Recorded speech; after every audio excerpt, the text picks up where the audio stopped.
I'm here with my Dash Mini Waffle Maker. Let's see if we can make a grilled cheese sandwich in the waffle maker. Counter cooking.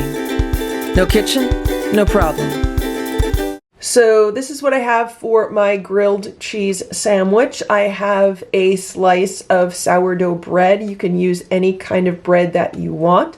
I have some cheddar cheese and I also have some butter. Butter is optional. You can easily make this without any butter. So here's the Dash Mini Waffle Maker. The blue light has gone off, which means we're ready to cook with it. The issue that we have with the waffle maker and a slice of bread is obviously the bread is too big for the waffle maker. So my suggestion is either to get a round cookie cutter and cut the bread into a nice round shape that would fit in this waffle maker, or cut the piece of bread into either 2 pieces or 4 pieces depending on the size and shape of your piece of bread, and make your sandwich with the smaller pieces. So in the case of this bread, what I am going to do is I'm going to cut it in half, and I'll be making a grilled cheese sandwich that is the size of half of a slice of bread. This is my cheddar cheese. I'm just going to cut it into pieces to fit because I don't want too much of the cheese hanging over the edges. You can use any kind of cheese that you want. You could use as much cheese or as little cheese as you want. I'm not a fan of a lot of cheese, so I'm just using that one piece of cheese. Now on this side, I'm going to butter this one side. Again, you don't have to use butter. You can make it perfectly fine without butter. Some people do like the additional flavor that the butter gives, and some people do like the additional moisture that the butter provides and just the increase in the fat content. So just for purposes of experimentation, I'm only buttering one side of the bread, and I'm going to butter the outside of the bread just so we can see if the bread cooks any different in the waffle maker, if the outside is buttered or not buttered.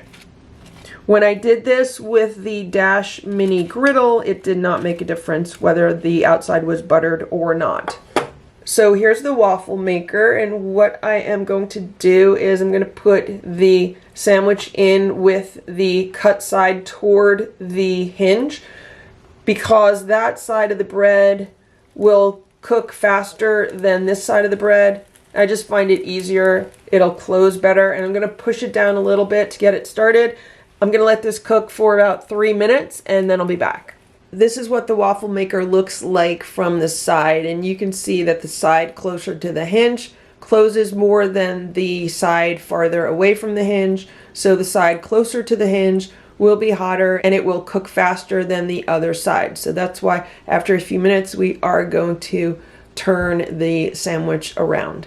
Okay, it's been about 3 minutes, so let's open this up and see what's going on here. We could see some of the waffle marks on the bread, and it has definitely gotten a little bit softer, cooked down a little bit, and the outside is nice and crispy now. So let's turn it around and let's see if we get the other side cooked. And again, let's just press it down a little bit to give it some help, and let's cook this for another 2 minutes. Okay, it's been another 2 minutes. Let's unplug this and let's see what's going on here. This looks really nice. You could see the waffle marks.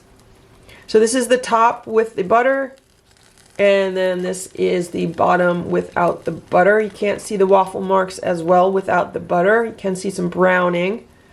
So I would say that the side with the butter looks really nice. And here's the grilled cheese. The cheese is nice and melty.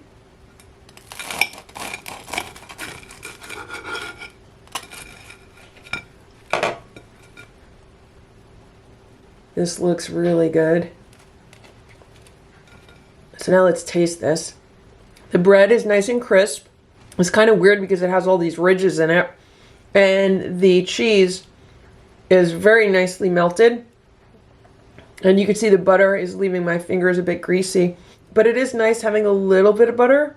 I do like only buttering the one piece of bread. If I made this again, I would probably only butter one piece of bread on the outside. I feel like the inside doesn't need butter, but yeah, it came out really good. And that's how easy it is to make a grilled cheese sandwich in a Dash Mini Waffle Maker. I hope this video was helpful for you. If it was, please give it a thumbs up. Please subscribe to this channel if you'd like to see what else can be made in a Dash Mini waffle maker. Thanks so much for watching. Have a great day. Bye.